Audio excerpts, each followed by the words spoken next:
क्या आपने कभी महसूस किया है कि जब आप किसी भीड़ के सामने बोलने जाते हैं तो दिल की धड़कन अचानक तेज हो जाती है, गला सूख जाता है और दिमाग खाली हो जाता है, जैसे सारी बातें हवा में उड़ गई हों।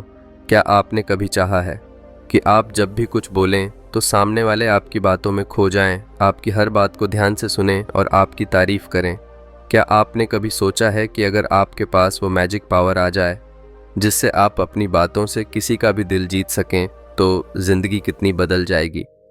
क्या आपने ये सपना देखा है कि लोग आपकी बातों के दीवाने बन जाएं और हाँ, जैसा मैंने थंबनेल में लिखा है, चालाकी से बात करना सीख लो, लोग आपके दीवाने हो जाएंगे, आपकी आवाज़ सुनते ही रुक जाएं और आपको फॉलो करने लगें। दोस्तों, मैं हूँ निज़ाम और आप देख रहे हैं आपका अपना चैनल पीडिया स्क्रिप्ट। यहाँ हम आपके लिए लेकर आते हैं वो सारी चीज़ें जो आपकी नॉलेज, स्किल्स और पर्सनैलिटी को निखारने में मदद करें। आज मैं लेकर आया हूँ आपके लिए एक ऐसी बुक समरी जो आपकी ज़िंदगी को बदल सकती है अगर आपने इसे सही तरीके से समझा और अपनाया। तो आप कभी भी बोलने में किसी से हार नहीं मान सकते। तो इस बुक का नाम है art of public speaking, how to master better communication skills. अब आप सोच रहे होंगे, पब्लिक स्पीकिंग में ऐसा क्या खास है, क्यों इस पर इतनी सारी किताबें लिखी जाती हैं, क्यों इसे दुनिया की सबसे पावरफुल स्किल्स में से एक माना जाता है? तो चलिए इस जर्नी को शुरू करते हैं और धीरे धीरे आपको महसूस होगा कि इस समरी में हर शब्द आपकी खुद की लाइफ से जुड़ता चला जा रहा है। पब्लिक स्पीकिंग मतलब लोगों के सामने कॉन्फिडेंटली बोलना, लेकिन सच कहें तो ये सिर्फ बोलने की स्किल नहीं है, ये लोगों को इन्फ्लुएंस करने की आर्ट है। इमेजिन करो, आप एक स्टेज पे खड़े हो, सामने सैकड़ों लोग बैठे हैं, सबकी नज़रें आप पे टिकी हैं और जैसे ही आप बोलना शुरू करते हो पूरा हॉल चुप हो जाता है। हर कोई आपकी बातों को सुनना चाहता है, समझना चाहता है। यही है पब्लिक स्पीकिंग का असली जादू। लेकिन सच ये है कि दुनिया के ज़्यादातर लोग जब भी पब्लिक में बोलने की बात आती है डर जाते हैं।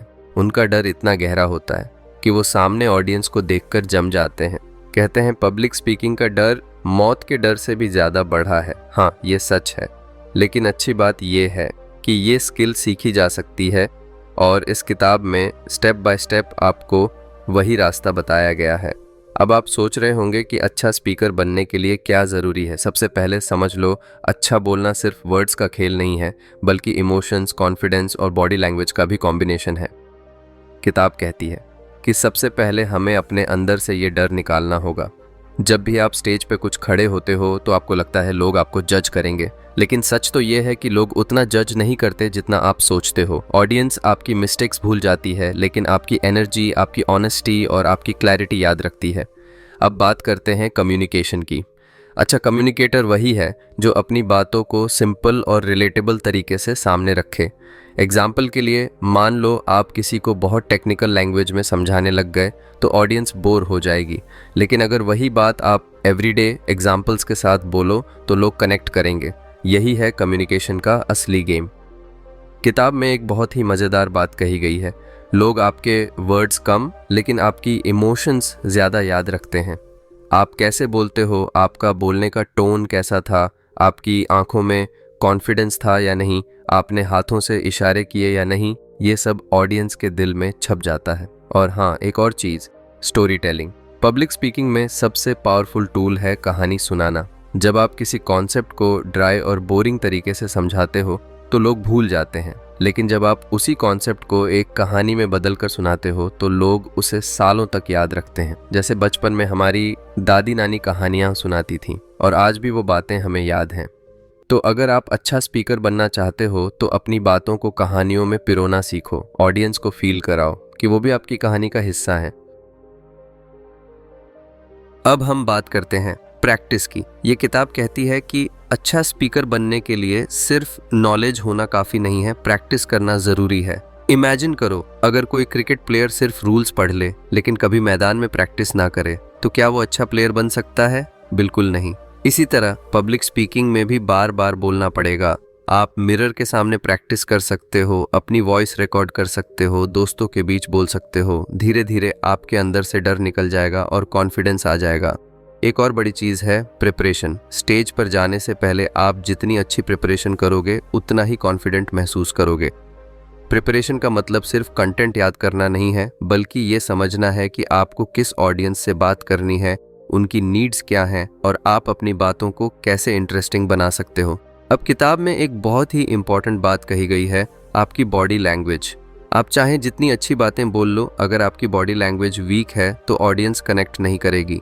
पब्लिक स्पीकिंग में आपकी आंखें, आपके जेस्चर्स, आपके हाथों की मूवमेंट और आपका स्टैंडिंग पोस्चर, ये सब कुछ बहुत मैटर करता है। अगर आप कॉन्फिडेंट दिखते हो तो लोग आपको ऑटोमेटिकली लीडर मानने लगते हैं।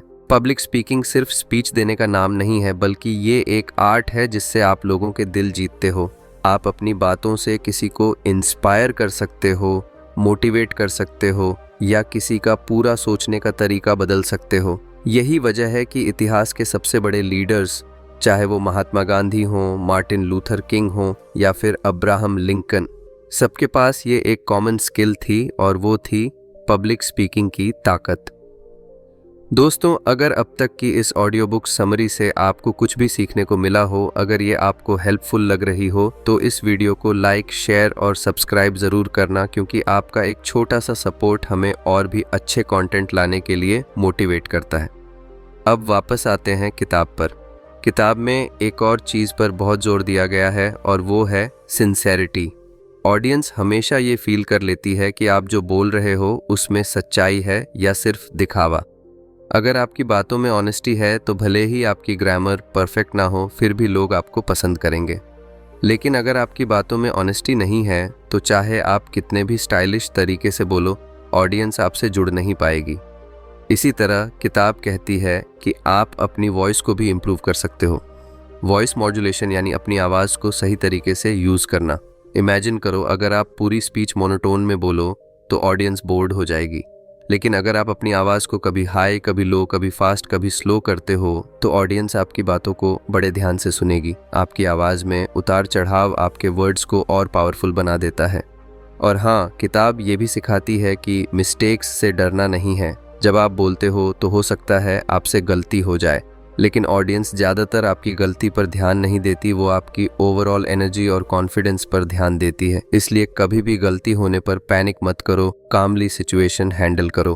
अब दोस्तों, ये तो था पहला हिस्सा इस किताब का। आगे के हिस्सों में हम और भी डीपली समझेंगे कि कैसे आप अपनी कम्युनिकेशन स्किल्स को नेक्स्ट लेवल पर ले जा सकते हो, कैसे आप लोगों को इम्प्रेस ही नहीं बल्कि इंस्पायर कर सकते हो।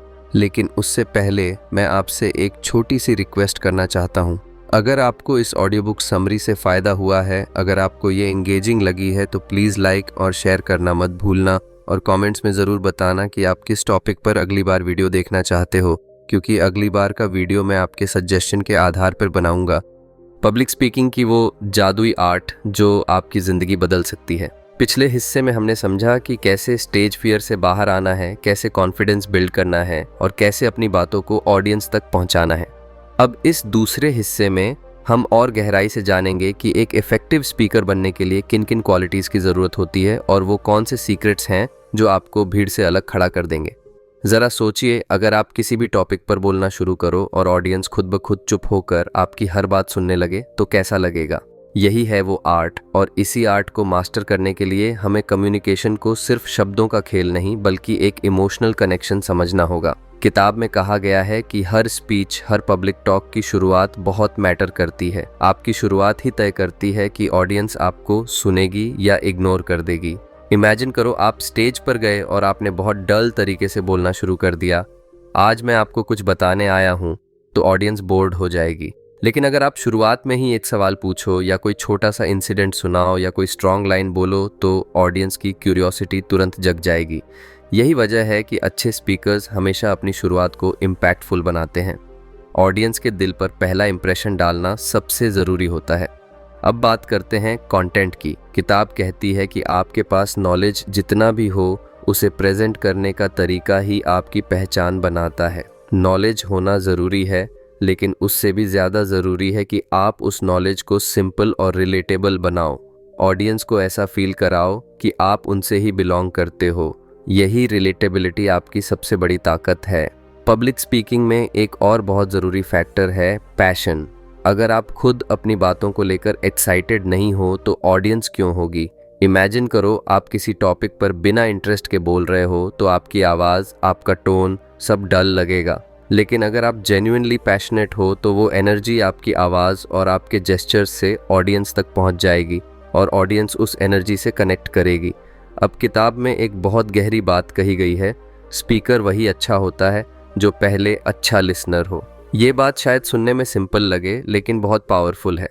जब आप लोगों को सुनते हो, उनकी प्रॉब्लम्स, उनकी सोच को समझते हो तो आप उनसे बेटर कनेक्ट कर पाते हो। फिर जब आप बोलते हो तो लोग फील करते हैं कि हाँ, ये इंसान हमारी बात समझता है, ये हमारे दिल की बात बोल रहा है। यही है एक सक्सेसफुल स्पीकर की पहचान। कम्युनिकेशन स्किल्स का सबसे इम्पॉर्टेंट हिस्सा है क्लैरिटी। क्लैरिटी का मतलब सिर्फ साफ बोलना नहीं है बल्कि साफ सोचना भी है। जब तक आपके दिमाग में आपकी बात क्लियर नहीं होगी तब तक ऑडियंस को वो क्लियर कैसे होगी। इसलिए किताब कहती है कि स्पीकर बनने से पहले अपने थॉट्स को ऑर्गेनाइज करना सीखो। कौन सी बात पहले कहनी है, कौन सी बाद में, कैसे फ्लो रखना है, ये सब प्लान करना ज़रूरी है। अब सोचिए, ऑडियंस सिर्फ आपकी बातें नहीं सुनती, वो आपके पूरे प्रेजेंस को अब्जॉर्ब करती है। आपकी ड्रेस, आपकी बॉडी लैंग्वेज, आपकी आइज़, सब कुछ एक साइलेंट मैसेज देते हैं। किताब कहती है कि ऑडियंस को एंगेज करने के लिए आपका पूरा पर्सनैलिटी एक मैसेज देना चाहिए कि आप कॉन्फिडेंट हो, जेन्युइन हो और आप उनकी रिस्पेक्ट करते हो। इसी के साथ किताब हमें बताती है कि ह्यूमर यानी थोड़ी हंसी मजाक का यूज़ भी बहुत पावरफुल होता है। इमेजिन करो, आप स्टेज पे सीरियस बातें कर रहे हो लेकिन बीच बीच में हल्का सा जोक मारते हो या कोई फनी एग्जाम्पल देते हो तो ऑडियंस फ्रेश फील करती है। लेकिन हाँ, ह्यूमर हमेशा बैलेंस्ड होना चाहिए ताकि आपकी बात का वेट भी बना रहे और ऑडियंस एंजॉय भी करे। अब आते हैं एक और बहुत ही इंटरेस्टिंग बात पर, साइलेंस। हाँ, बिल्कुल सही सुना आपने, साइलेंस। स्पीकर को सिर्फ बोलना ही नहीं बल्कि साइलेंस को भी इस्तेमाल करना आना चाहिए। जब आप बीच बीच में पॉज लेते हो तो ऑडियंस की क्यूरियोसिटी बढ़ती है। पॉज आपके वर्ड्स को और ज़्यादा इम्पैक्टफुल बनाता है। एग्जाम्पल के लिए, अगर आप कोई इमोशनल बात कह रहे हो और थोड़ी देर रुक जाओ तो ऑडियंस उस साइलेंस में आपकी बात को फील करती है। साइलेंस कभी वीकनेस नहीं है बल्कि एक पावरफुल वेपन है। किताब में ये भी बताया गया है कि हर ऑडियंस अलग होती है। आपको अपनी स्पीच को ऑडियंस के हिसाब से मोल्ड करना सीखना होगा। इमेजिन करो, आप बच्चों के सामने बहुत टेक्निकल बातें कर रहे हो तो वो बोर हो जाएंगे, लेकिन अगर वही बातें आप स्टोरीज और एग्जाम्पल्स के साथ बताते हो तो बच्चे एंजॉय करेंगे। इसी तरह अगर आप प्रोफेशनल्स के सामने बोल रहे हो तो आपकी बातें थोड़ी लॉजिकल और स्ट्रक्चर्ड होनी चाहिए। सक्सेसफुल स्पीकर वही है जो ऑडियंस के माइंडसेट को समझ ले। अब बात करते हैं डर की। स्टेज पर जाने से पहले हर किसी को नर्वसनेस होती है। किताब कहती है कि नर्वसनेस को पूरी तरह से ख़त्म करने की ज़रूरत नहीं है बल्कि उसे एनर्जी में बदलना है। नर्वसनेस इस बात का साइन है कि आप ऑडियंस को लेकर सीरियस हो, तो इसे वीकनेस मत मानो बल्कि इसे अपने पैशन की एनर्जी में बदल दो। पब्लिक स्पीकिंग में प्रिपरेशन बहुत ज़रूरी है लेकिन ओवर प्रिपरेशन से बचना चाहिए। अगर आप सब कुछ वर्ड बाय वर्ड याद कर लोगे तो स्टेज पर जाकर एक गलती हुई तो आप पैनिक हो जाओगे। इसलिए किताब कहती है कि पॉइंट्स को याद करो, फ्लो को याद करो, लेकिन नेचुरल रहो। ऑडियंस नेचुरल कम्युनिकेशन पसंद करती है, रोबोटिक स्पीचेस नहीं। अब थोड़ी बात करते हैं जेस्चर्स और फेशियल एक्सप्रेशंस की। अगर आपकी बॉडी स्टैटिक है, आप बिल्कुल हिलडुल नहीं रहे तो ऑडियंस बोर हो जाएगी, लेकिन अगर आप जेस्चर्स का सही यूज़ करते हो तो आपकी बातों का असर बढ़ जाएगा। एग्जाम्पल के लिए, अगर आप बड़ा शब्द बोल रहे हो और हाथ से बड़ा दिखा रहे हो तो ऑडियंस उस वर्ड को ज़्यादा स्ट्रांगली फील करेगी। किताब ये भी कहती है कि हमेशा ऑडियंस से आई कांटेक्ट बनाए रखना चाहिए। आई कांटेक्ट से ऑडियंस को लगता है कि आप उनसे कनेक्ट कर रहे हो, उनसे डायरेक्टली बात कर रहे हो। लेकिन अगर आप बार बार नीचे या इधर उधर देखोगे तो ऑडियंस को लगेगा कि आप कॉन्फिडेंट नहीं हो। और सबसे ज़रूरी बात, कंसिस्टेंसी। पब्लिक स्पीकिंग कोई एक दिन में सीखी जाने वाली स्किल नहीं है, इसके लिए बार बार प्रैक्टिस करनी पड़ेगी। हो सकता है शुरू में आपसे गलतियां हों, लेकिन धीरे धीरे आप बेटर बनोगे।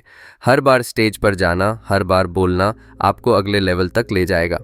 दोस्तों, इस किताब का दूसरा हिस्सा हमें यही सिखाता है कि पब्लिक स्पीकिंग सिर्फ बोलने का खेल नहीं है, बल्कि ये एक पूरा साइंस और आर्ट है। इसमें साइकोलॉजी है, इसमें इमोशंस हैं, इसमें स्ट्रैटेजी है।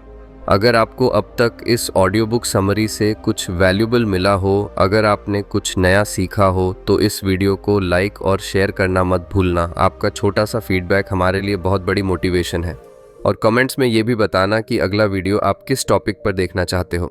अब तीसरे हिस्से में हम और भी गहराई से सीखेंगे कैसे आप अपनी कम्युनिकेशन को एक नेक्स्ट लेवल पर ले जाकर लोगों को इंस्पायर कर सकते हो, मोटिवेट कर सकते हो, और कैसे आप एक ऐसा स्पीकर बन सकते हो जिसकी बातें ऑडियंस सालों तक याद रखे। तो दोस्तों तैयार रहिए, क्योंकि अगला हिस्सा और भी ज़्यादा इंटरेस्टिंग और पावरफुल होने वाला है। अब तक हमने समझा कि पब्लिक स्पीकिंग क्या है, क्यों ज़रूरी है, कैसे डर को हराना है, कॉन्फिडेंस कैसे बिल्ड करना है और कैसे ऑडियंस से जुड़ना है। इस आखिरी हिस्से में हम बात करेंगे उस असली जादू की जो आपको सिर्फ एक अच्छा स्पीकर नहीं बल्कि एक अनफॉरगेटेबल स्पीकर बना देगा। ज़रा इमेजिन करो, एक हॉल भरा हुआ है, ऑडियंस की आंखें आप पर टिकी हैं और जैसे ही आप बोलते हो लोगों की सांसें थम जाती हैं, जैसे उनकी सारी अटेंशन सिर्फ आपकी आवाज़ में बंधी हो। ऐसा तब पॉसिबल होता है जब आपकी बातें सिर्फ दिमाग तक नहीं बल्कि दिल तक पहुंचती हैं। किताब यही कहती है, एक सक्सेसफुल स्पीकर वो नहीं है जो सिर्फ नॉलेज दे, बल्कि वो है जो लोगों के दिलों को छू ले। अब ये दिल छूना कैसे पॉसिबल है? सबसे पहले अपनी बातों में ऑथेंटिसिटी लाओ। ऑडियंस हमेशा जान लेती है कि आप सच बोल रहे हो या दिखावा कर रहे हो। अगर आपकी बातों में सच्चाई है तो ऑडियंस खुद ब खुद आपको रिस्पेक्ट करेगी। यही रीज़न है कि लोग महात्मा गांधी, अब्राहम लिंकन या मार्टिन लूथर किंग की स्पीचेस को आज भी याद करते हैं। उनकी बातों में सच्चाई और ऑथेंटिसिटी थी। किताब हमें सिखाती है कि हर स्पीच का एक पर्पस होना चाहिए। आप क्यों बोल रहे हो, ऑडियंस को क्या देना चाहते हो।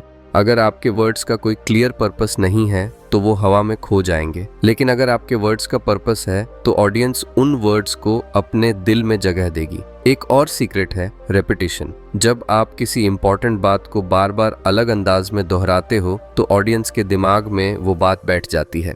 एग्जाम्पल के लिए, अगर आप किसी को मोटिवेट करना चाहते हो तो एक ही बात को 3-4 अलग तरीके से बोलो, ऑडियंस उसे याद रखेगी। अब बात करते हैं इंस्पिरेशन की। पब्लिक स्पीकिंग सिर्फ इंफॉर्मेशन देने का नाम नहीं है बल्कि इंस्पिरेशन देने का नाम है। ऑडियंस सिर्फ ये नहीं चाहती कि आप उन्हें फैक्ट्स बताओ, वो चाहती है कि आपकी बातें सुनकर उनके अंदर एनर्जी जगे, उनका माइंड खुल जाए और उन्हें लगे कि हाँ, अब मैं भी कुछ कर सकता हूँ। यही है असली ताकत। किताब हमें ये भी सिखाती है कि आपकी स्पीच हमेशा इंटरैक्टिव होनी चाहिए। ऑडियंस को इन्वॉल्व करो, उनसे सवाल पूछो, उन्हें सोचने पर मजबूर करो। इमेजिन करो, अगर आप कंटिन्यूअसली बोलते जाओगे बिना ऑडियंस को शामिल किए तो वो बोर हो जाएगी, लेकिन अगर आप बीच बीच में उनसे सवाल पूछो या कोई एग्जाम्पल दो जिससे वो खुद को रिलेट करें तो उनकी क्यूरियोसिटी बनी रहेगी। अब थोड़ी बात करते हैं वॉइस कंट्रोल की। वॉइस आपकी सबसे बड़ी ताकत है। आपकी आवाज़ ही आपकी पहचान है। अगर आप वॉइस मॉड्यूलेशन सीख गए, यानी कब जोर से बोलना है, कब धीमे बोलना है, कब रुकना है, तो आपकी स्पीच जादू बन जाएगी। ऑडियंस आपकी हर बात को महसूस करेगी। किताब एक और बहुत बड़ी बात बताती है, इमोशंस का सही इस्तेमाल। ऑडियंस फैक्ट्स भूल जाती है लेकिन इमोशंस याद रखती है। अगर आपने ऑडियंस को हंसाया, रुलाया, इंस्पायर किया तो वो आपकी स्पीच कभी नहीं भूलेगी। इसलिए हर स्पीच में इमोशंस जरूर डालो। और हाँ, सबसे बड़ा लेसन है, हमेशा सीखते रहो। पब्लिक स्पीकिंग कोई एक बार की चीज़ नहीं है, ये एक लाइफ लॉन्ग जर्नी है। जितना ज़्यादा आप प्रैक्टिस करोगे, जितना ज़्यादा सीखोगे, उतना ही बेहतर बनोगे। ऑडियंस हर बार नई होती है, हर बार अलग माइंडसेट के साथ आती है, इसलिए हर बार नई स्ट्रैटेजीज अपनानी पड़ती हैं। अब दोस्तों सोचो, अगर आप इन सारी चीज़ों को अपनी लाइफ में अप्लाई कर लो, confidence, clarity, body language, story telling, emotions, humour, silence, repetition, interaction, तो आपकी पर्सनैलिटी कैसी हो जाएगी। लोग आपको सिर्फ सुनेंगे ही नहीं बल्कि याद भी रखेंगे। आपकी बातें उनके लिए एक एक्सपीरियंस बन जाएंगी। यही इस किताब का अल्टीमेट मैसेज है। पब्लिक स्पीकिंग सिर्फ वर्ड्स का खेल नहीं है, ये एक आर्ट है, एक साइंस है और सबसे बढ़कर ये एक जर्नी है। दोस्तों, अगर आपको इस पूरी ऑडियो बुक समरी से कुछ भी वैल्यूएबल सीखने को मिला हो, अगर आपको ये हेल्पफुल लगी हो, तो प्लीज़ इस वीडियो को लाइक, शेयर और सब्सक्राइब करना मत भूलना। आपका छोटा सा सपोर्ट हमें और भी अच्छे और बड़े कंटेंट लाने की ताकत देता है। और कमेंट्स में ज़रूर बताना कि आप किस टॉपिक पर अगला वीडियो देखना चाहते हो, क्योंकि जैसा मैंने कहा था, अगली बार का वीडियो मैं आपके सजेशन पर ही बनाऊंगा। अब चलते चलते मैं आपको एक छोटी सी बात और कहना चाहता हूँ। पब्लिक स्पीकिंग सिर्फ स्टेज तक सीमित नहीं है, ये आपकी डेली लाइफ का हिस्सा है। जब आप किसी इंटरव्यू में जाते हो, जब आप किसी मीटिंग में बोलते हो, जब आप दोस्तों के बीच अपनी बात रखते हो, हर जगह ये स्किल काम आती है। और अगर आपने इसे मास्टर कर लिया तो आप ज़िंदगी में कहीं भी पीछे नहीं रहोगे। तो दोस्तों यही थी समरी इस बेहतरीन किताब की, आर्ट ऑफ पब्लिक स्पीकिंग। उम्मीद है कि आपको ये ऑडियो बुक समरी पसंद आई होगी और आपने इससे बहुत कुछ सीखा होगा। अब मिलते हैं अगली वीडियो में एक नए टॉपिक, नई किताब और नई जर्नी के साथ। तब तक के लिए प्रैक्टिस करते रहो, सीखते रहो और अपनी कम्युनिकेशन से दुनिया जीतते रहो। तो दोस्तों आज की इस ऑडियो बुक समरी की जर्नी यहीं पर ख़त्म होती है। उम्मीद करता हूँ कि आपको ये सफ़र उतना ही मज़ेदार और यूज़फुल लगा होगा जितना मुझे इसे आपके लिए तैयार करते वक्त लगा। अगर आपकी ज़िंदगी में पब्लिक स्पीकिंग को लेकर थोड़ी भी क्लैरिटी आई हो, अगर आपको लगता है कि अब आप भी आत्मविश्वास से बात करना सीख सकते हैं और लोगों को इम्प्रेस कर सकते हैं, तो मेरी मेहनत सफल हो गई। तो चलिए दोस्तों, मिलते हैं अगली वीडियो में एक नई किताब की समरी के साथ, एक नई लर्निंग और एक नए एक्सपीरियंस के साथ। तब तक के लिए अपना ख्याल रखिए, प्रैक्टिस करते रहिए, सीखते रहिए और अपनी कम्युनिकेशन से लोगों के दिल जीतते रहिए। मैं हूं निज़ाम और आप देख रहे थे पीडिया स्क्रिप्ट। अब इजाज़त दीजिए। टेक केयर, स्टे मोटिवेटेड और हाँ, बाय बाय दोस्तों।